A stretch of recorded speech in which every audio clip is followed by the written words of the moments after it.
রাশিয়ায় তৈরি প্রথম মানব সদৃশ্য রোবট গ্রিন আলোচনার কেন্দ্রবিন্দুতে উঠে এসেছে আন্তর্জাতিক কৃত্রিম বুদ্ধিমত্তা সম্মেলন AI জার্নি এর উদ্বোধনী মঞ্চে।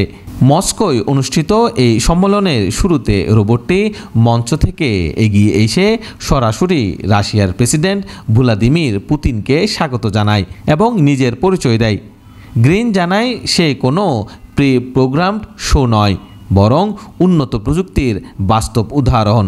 এনডিটিভি সহ বিভিন্ন আন্তর্জাতিক সংবাদ মাধ্যমে এই মুহূর্তের ভিডিও ভাইরাল হয়ে যায়।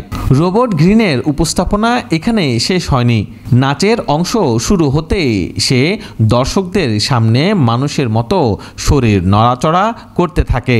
ভারসাম্য বজায় রেখে চলাফেরা, অঙ্গভঙ্গি ও স্বতঃস্ফূর্ত নড়াচড়া সবই যেন প্রযুক্তির এক জীবন্ত বিস্ময়। রোবটটিতে তৈরি করেছেন রাশিয়ার প্রকৌশলীরা।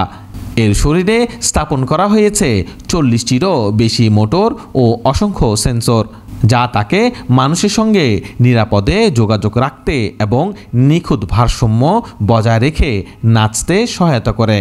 এক পর্যায়ে গ্রিন পুতিনকে তার একটি বিশেষ নাচ দেখানোর প্রস্তাব দেয়। প্রিয় একটি সুরে নাচ শুরু করতেই পুরো হলে উচ্ছ্বাস ছড়িয়ে পড়ে।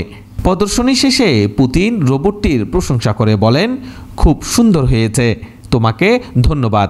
উত্তরে গ্রিন তাকে প্রদর্শনী ঘুরে দেখার আমন্ত্রণ জানায় এবং অনুমতি নিয়ে মঞ্চ ছাড়েন।